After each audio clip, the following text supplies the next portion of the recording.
Hey again, everyone. Welcome to College Football Coast to Coast. We come your way every Monday afternoon at 1 o'clock Eastern Time to talk nothing but college football for at least 30 minutes. And it only works if we take your questions, your comments, and have you take a seat. I will unlock the seat for you when we can talk college football. So, of course, the end of the regular season, the conference championship games, and this is what it comes down to. It comes down to Clemson, Alabama, Michigan State, and Oklahoma. And isn't it amazing with all the chaos that we see ensue from game to game, weekend to weekend in college football, that it was pretty clear cut for the committee? I guess the only consideration that I would have would be a Stanford 2-loss team winning the Pac-12 with that brutal schedule and a decisive win in the Pac-12 championship game. But I don't know who you displace out of the other three. If you would have had a North Carolina ACC championship game winner, then you've got a real argument. But amazingly, despite not liking this system, thinking it's still too small, too limited, considering the structure of the Power Five conferences, plus the likes of the American Athletic Conference and the Mountain West and Notre Dame, that it's too restrictive with 4 teams, 5 conferences, big issue.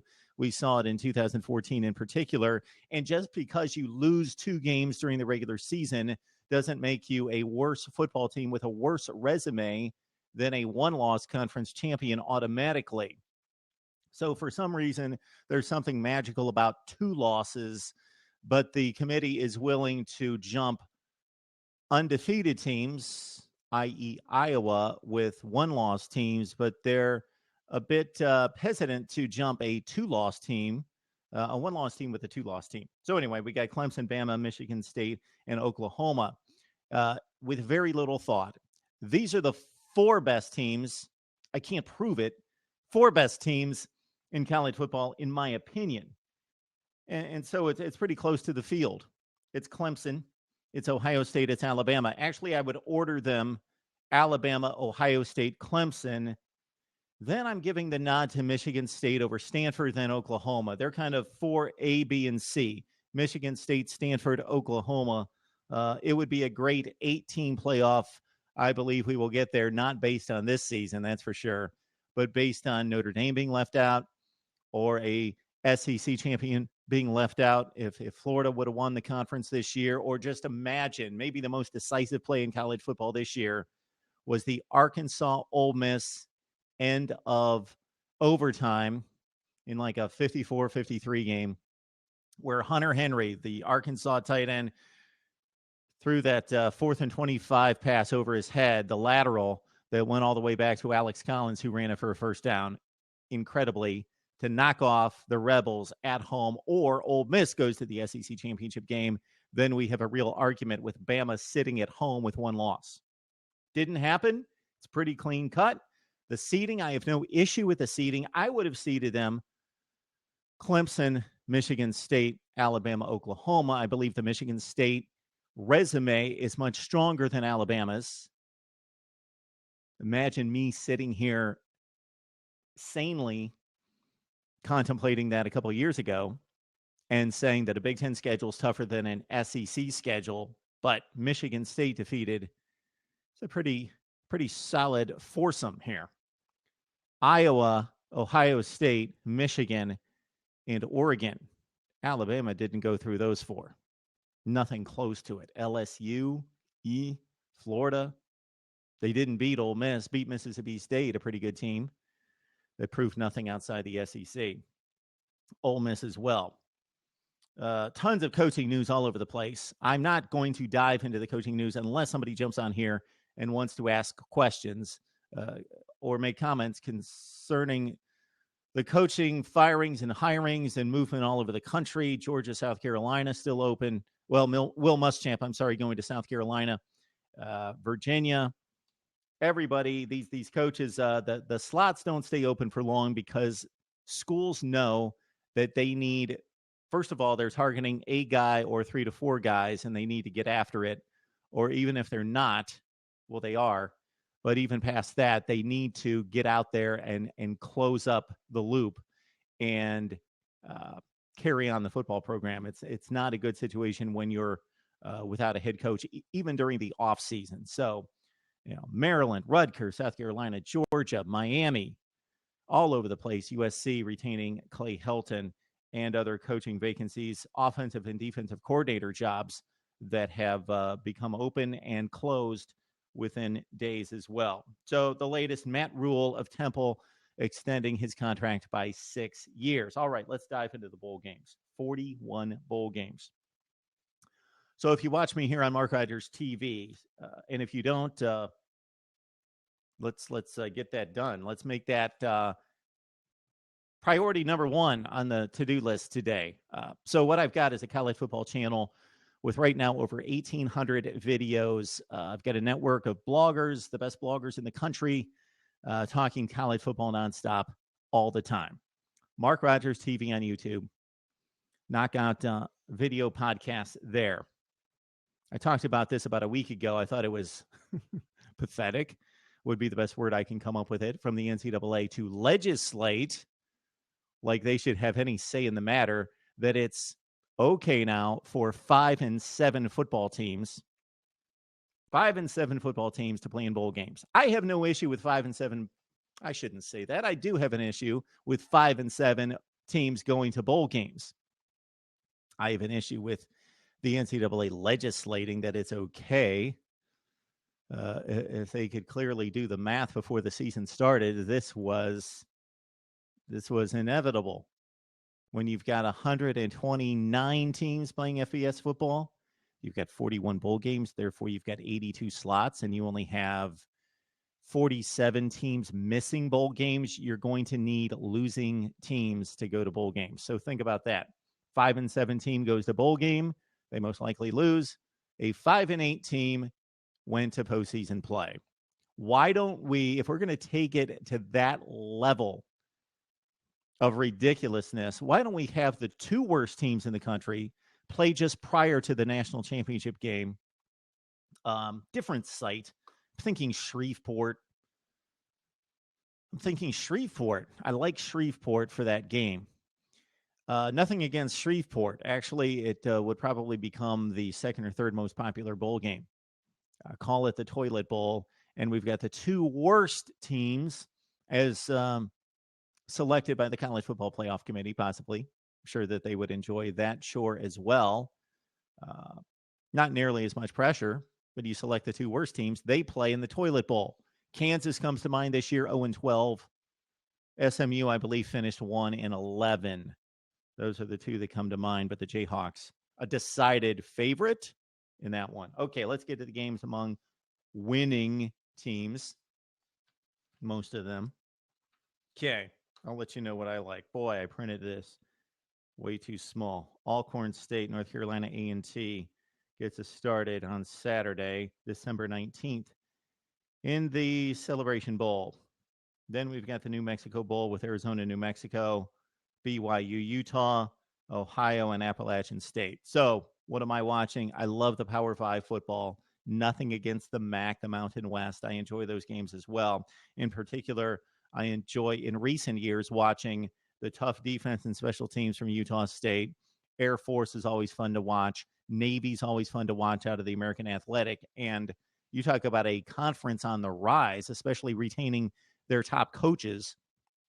Its top coaches, the American Athletic Conference, with Temple, Navy, Houston, Memphis, although Justin Fuente, of course, off to Virginia Tech. So we've got San Jose State taking on Georgia State, Arkansas State, Louisiana Tech. Nothing gets me excited yet. Western Kentucky and South Florida.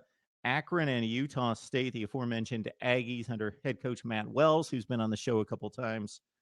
Toledo, Temple. Good matchup there. Boise State, Northern Illinois, Georgia Southern, Bowling Green, Middle Tennessee, Western Michigan, San Diego State, Cincinnati. I'm trying to find a good one. Miami and Washington State. Hopefully Luke Falk will be upright and able to play for Washington State, because the Cougs took a tumble in the finale against Washington without its quarterback. Washington, Southern Miss, Indiana, Duke. Great basketball game of yesteryear.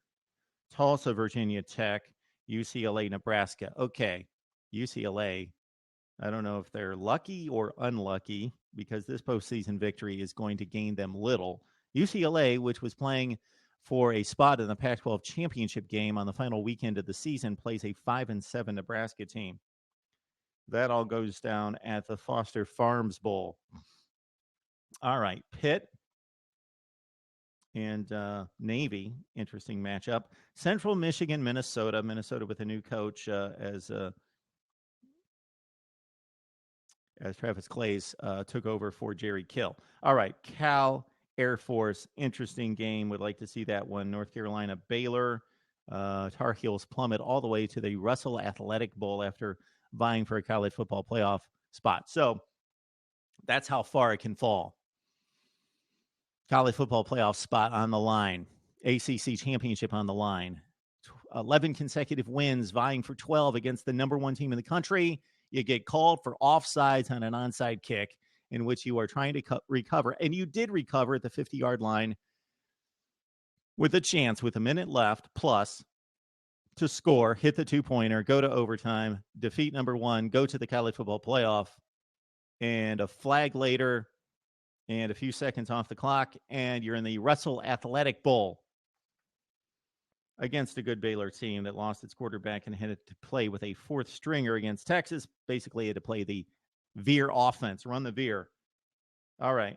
Nevada, Colorado State. We've got LSU taking on Texas Tech. Texas Tech trying to tackle Leonard Fournette. Whew. Auburn, Memphis, NC State, Mississippi State. I think that'll be a good game. I think the Bulldogs should be favored heavily, but I will be interested to see Jacoby Brissett and Dak Prescott and that Mississippi State talent. Texas A&M, Louisville, USC, and Wisconsin. I will be all into that game. Houston, Florida State could be interesting. We'll see what motivation plays in there. We've got Oklahoma taking on Clemson.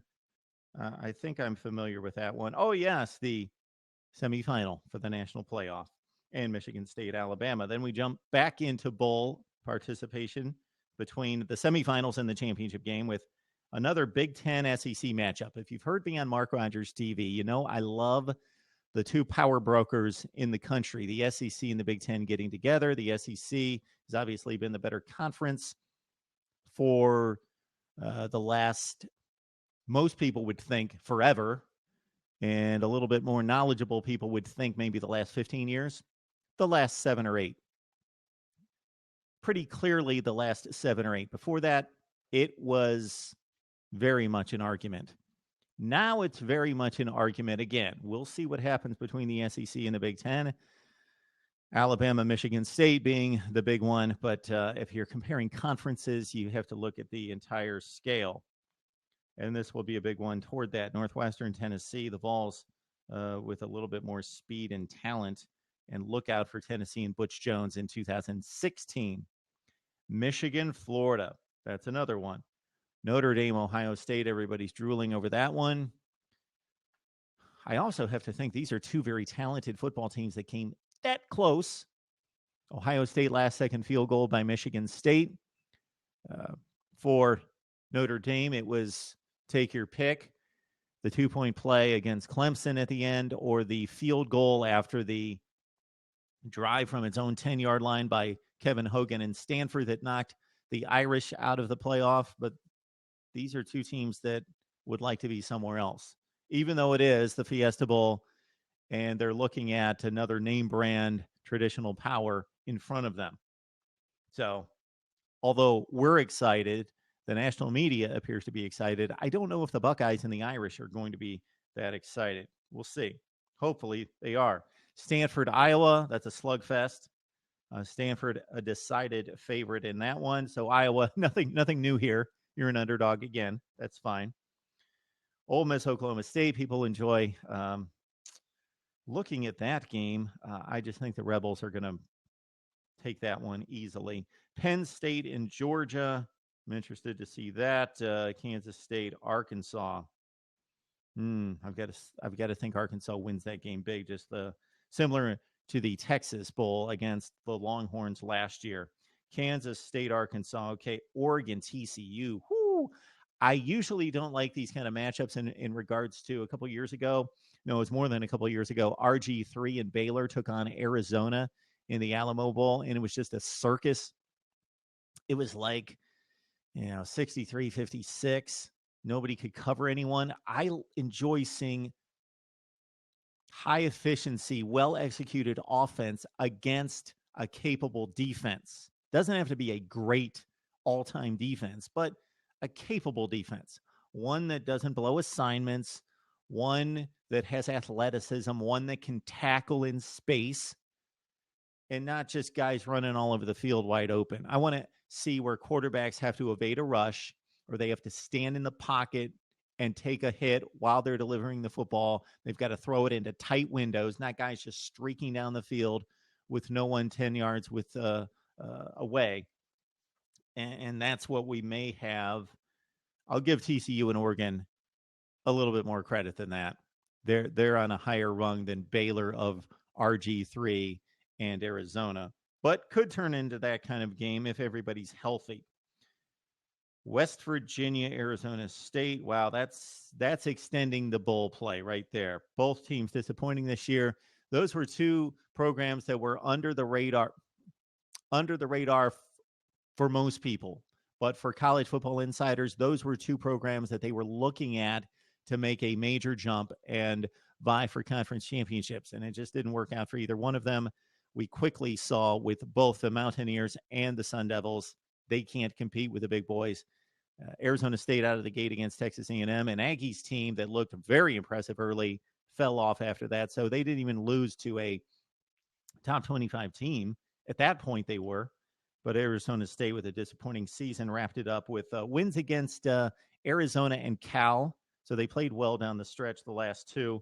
And West Virginia, just annihilated by most of the power brokers in the Big 12, just couldn't compete. So there you go. And then you get the national championship game, which I will make a prediction. Could be Bama Clemson, Bama Oklahoma, Michigan State Oklahoma, Michigan State Clemson.